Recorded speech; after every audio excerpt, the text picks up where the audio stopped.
Ang laro sa dagat.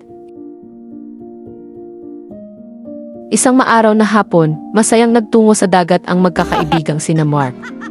Pagdating nila, agad silang nagtatampisaw sa malamig na tubig, nagtatawanan at nag-uunahan sa paglangoy. Maya-maya pa, nagpasya silang maglaro ng volleyball sa tabing dagat. Punong-puno ng sigla at saya ang kanilang laro, paluan ng bola, sigawan, at walang humpay na tawanan. Sa kasagsagan ng kanilang laro, biglang napalakas ang palo ng isa sa kanila, kaya tumalsik ang bola. Napunta sa mas malalim na bahagi ng dagat.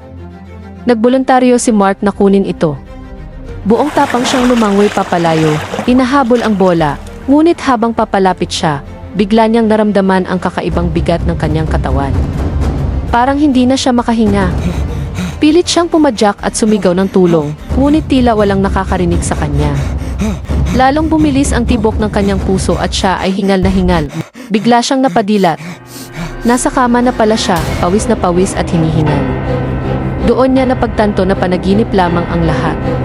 Ngunit napansin din niya ang isang hindi inaasahang pangyayari. Siya pala ay nakaihi sa kanyang kama. Napakamot na lamang si Mark sa ulo at napangiti sa sarili. Grabe naman yon, bulong niya.